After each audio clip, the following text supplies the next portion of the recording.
Hey, what's up, you guys? This is Sheila Beela coming to you with another review of Love and Marriage Huntsville, Season 6, Episode 25. A Stormy is brewing.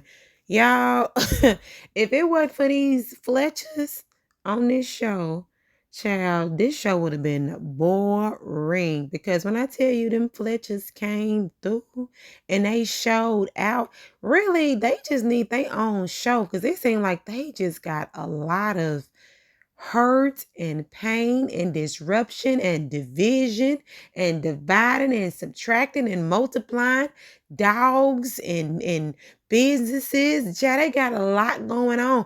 Nieces and hairlines and hair leaving. Child, it's a lot going on with these Fletchers. We finna get we finna get into it. They the gift we didn't know that we needed. I didn't know the Fletchers had all this going on like this, right? Child. Anyway, here we are. So the episode picks up where it left off. Nell yelling at the table because Chris Jr., they were bringing up the whole when he went to jail and the dog situation and all that stuff. And they're like, you ain't never paid me back. And Chris Jr. is like, well, I'm just saying a trade is a trade for a trade. She was like, man, you still owe me $3,000. And he was like, well, pretty much you still got the dog. So it's what it is. She was like, and really it's $5,000. And Lexi over there talking about flag on a play, flag on its play. And Nell said, Lexi, would you please shut the up? You know what I'm saying? And telling her to shut up. And so Nell is like, Chris, every time somebody tries to help you, you find a way to mess it up. Just like when Lance was trying to help you. Now, Lance is Nell's son or whatever. So when Lance, and apparently Lance has a business, it's called Green Yards or something like that. I guess he does landscaping or something, but he works in yards or something. And apparently Chris worked for Lance, and Chris didn't do a good job. I don't know if he quit. I don't know if he can do the job right or whatever. But Lance ended up having to fire Chris. And Chris said, well, you still owe me $400. I ain't get my last paycheck. Lance was like, what? I ain't got to, pay you or whatever. So they talk about that. Then it looked like Chris was almost about to start crying, but I don't know. They really didn't show him crying, but he looked like he was about to. But then that's when Nell get on the fact. Nell is just like, maybe, I don't know. Maybe I spoiled y'all. I bought all y'all cars. And ooh, why y'all say cars? Let me tell y'all something. When y'all around the table with Lexi, don't mention nobody getting no cars. Because Lexi said, I've been treated differently. You all treat me differently. They're like, why? She said, nobody got me a car. Everybody got a car but me. They said that's not true. Lexi said she worked a job. She saved up $1,500 and got her a 97 Grand Prix. I said, girl, I had I had a 2005 Grand Prix. But at the end of the day, it's a Grand Prix. So, and then they said, but Nell said, okay, you got that, but I gave you $22,000 to get the white car. Lexi said, no. She said that she had a car wreck because, okay, Chris Fletcher said you had the car, then you got a lump sum of money, and then you got you a better car. But Lexi said that was because she had a car wreck, and the money she got from her car wreck ended up getting her a better car. And so Chris was like, whatever, you just got you another car. So I'm just like, okay, Nell, did you get her a car or did she get get her a car from her car wreck? But any other way, she ended up getting another car. But Lexi said, y'all all treat me different. Like, y'all all treat me different. And Kiki was like, the only reason why you feel like that is because you didn't live in the house with us. So apparently, because Lexi is Chris's daughter, Chris Fletcher's daughter, she apparently stayed with her mom and not in the household with everybody else.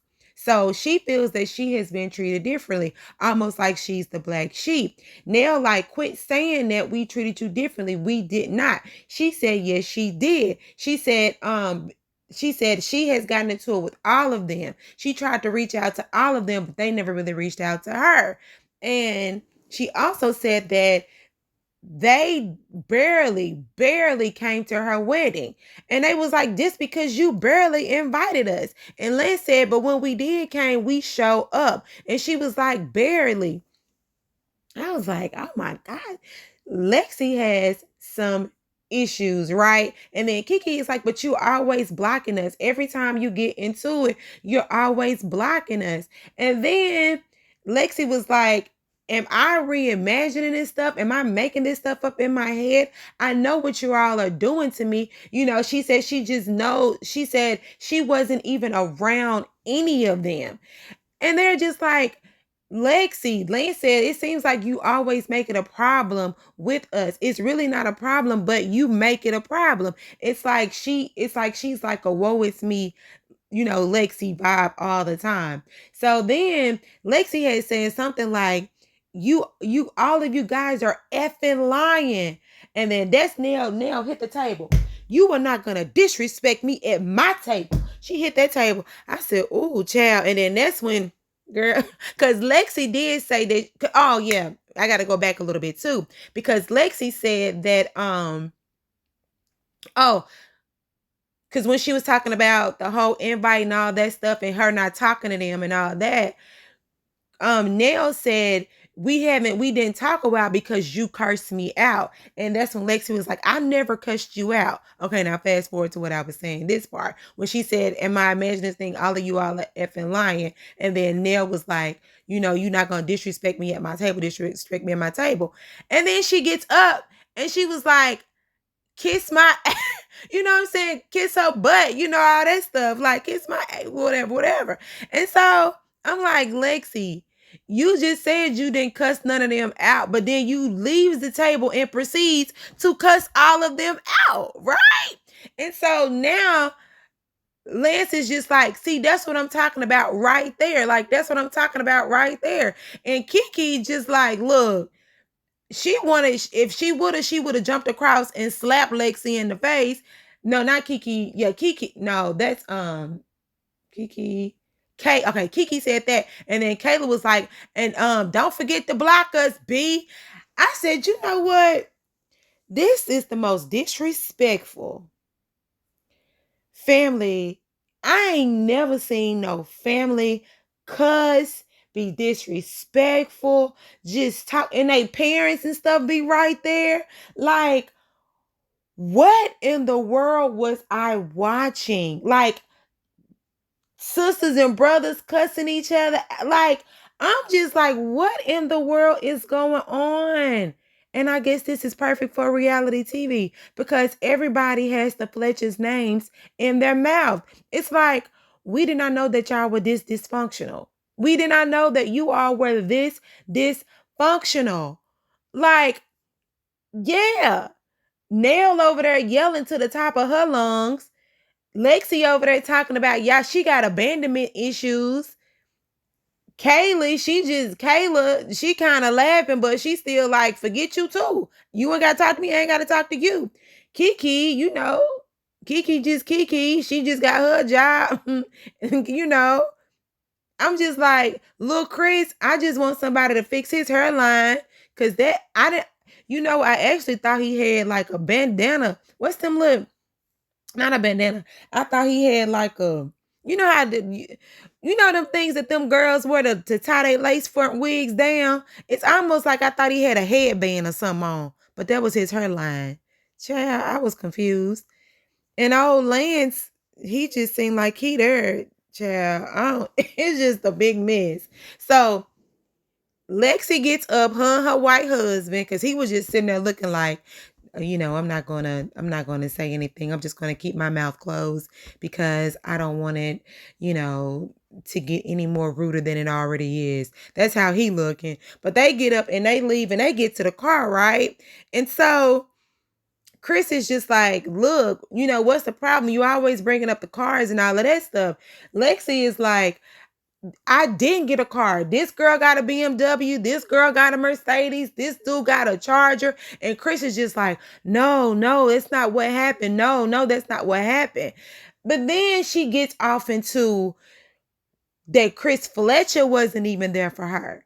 Like, well, even when she was growing up, and Chris was like, I had no control. Chris said, look, I tried to be there as much as I could be there, but I had no control over what was going on. So I'm thinking maybe the mother had a hand in, making the daughter feel that type of way, because that's what it seems like they were alluding to. And she says that Chris Fletcher really wasn't even a part of her life until she was 28 years old. And he was like, you know what? I'm not finna sit here and let you lie on me like that, especially not on camera while everybody looking. You know what I'm saying? And he really got in his feelings and he just walked off. He was like, you know what? Gone, gone. So I'm just like, so Lexi has abandonment issues. She feels like her father wasn't there for her. She feels like maybe her father chose all the other kids over her. But Nell did say, pretty much her mama is in her ear. Her mom is in her ear. And I don't know the whole story. So maybe once this unfolds, we can really get deep down into what they got going on. Because Lexi does seem like she's hurt. Because I know she's not pulling it out of nowhere. But at the same time, she does seem as if it's a woe is me and she playing victim too. Like, I don't think all of that stuff is on Lexi. I think it's almost like I don't want to say 50-50, but I'll say 75-25. Well, I'll say 50-50. Yeah, because I don't know. Maybe Chris could have. I mean, you know what? I don't know. They're going to get into the story a little bit more. They're going to have to, because it's still a lot of holes in this Lexi story. And when I tell y'all Lexi is the breakout star,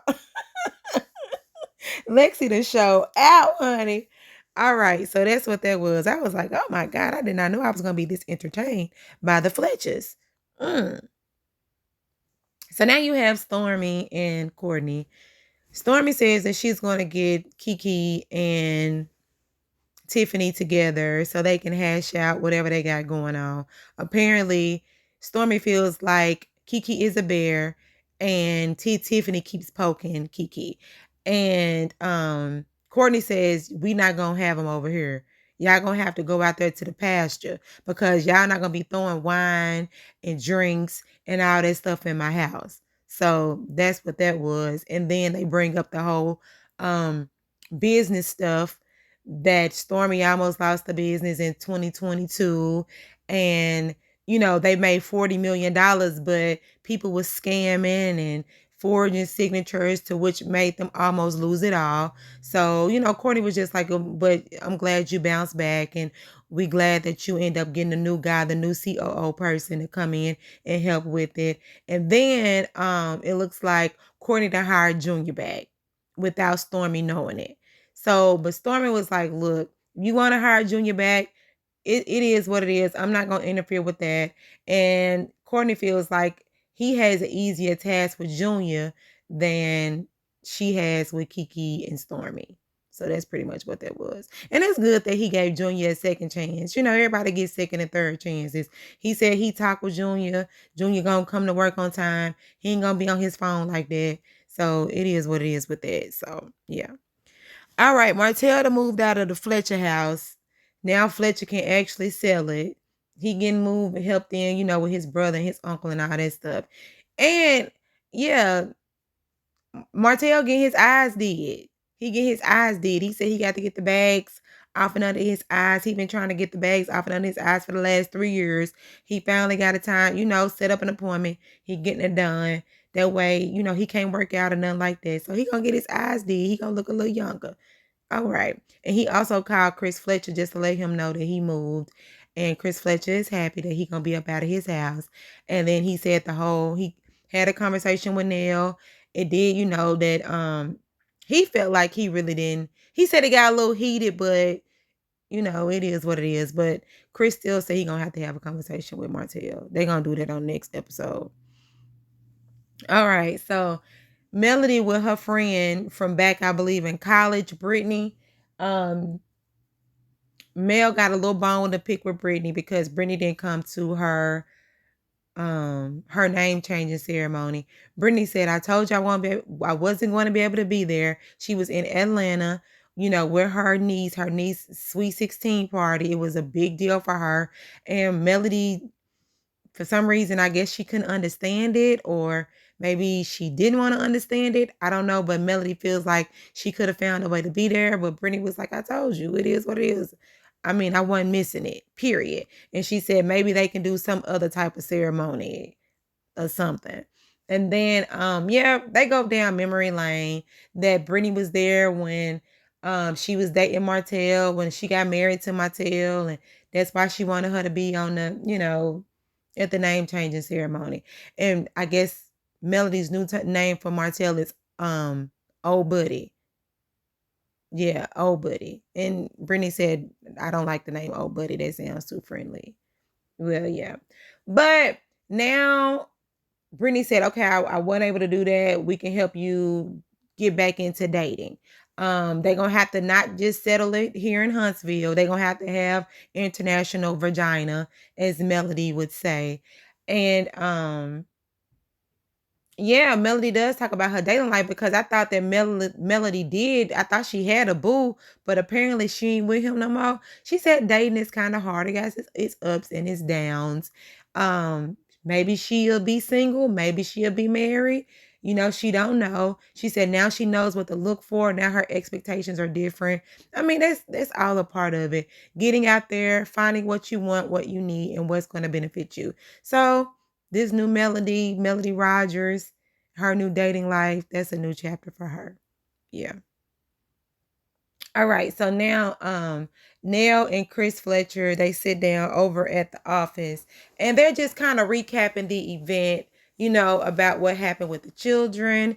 Nell seems to feel as if, anything goes on with them, they end up going to Chris first. They rarely come to her like that. And Chris says it's because, you have a switch. Like, you be jumping from 0 to 10 real quick.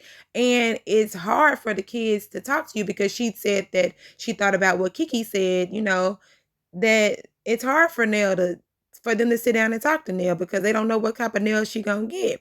Chris brings up, how it is, like, you try to tell the kids over and over and over again, and then she be like, man, forget them kids, they grown, they fall down, they hurt themselves. She's tough on them when they hurt themselves, but then she'll baby them and help them get back where they need to be. And that's most mothers. And I often feel like most mothers always get the tougher end of the stick when it comes down to parenting. Most people, they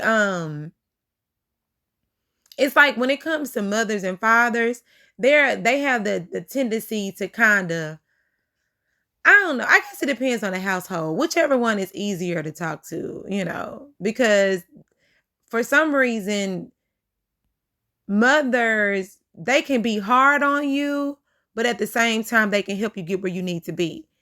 Because I know sometimes I find my kids, especially my son, he makes it seem like it's kind of hard for me to talk to him. Like, I just don't understand where he coming from. And that's when he got to go and talk to his daddy, or whatever other man he need to talk to, because sometimes I just don't know. I'm not a man, and I can give him a tough love speech, and then I can turn around and give him a lovey-dovey speech. Like, I love you. You're going to make it. You're going to be successful. Stuff like that. So, I mean, it is what it is. But they said that with Lexi, it's something with her. They tried their best to love on her. But, and then I noticed too, when they had the dinner at the table, Lexi was like, quote unquote, she did the little quotes, your daughter. And that is because of the simple fact that, she's with her main mother, like her mother. And she doesn't really feel like she's accepted, but they're going to have to go to counseling. That's what they're going to have to. They're going to have to go to counseling. And Nell said that they always feel like they counsel everybody else. Like, they're the counselors for everybody else. Now they have to have counseling for themselves.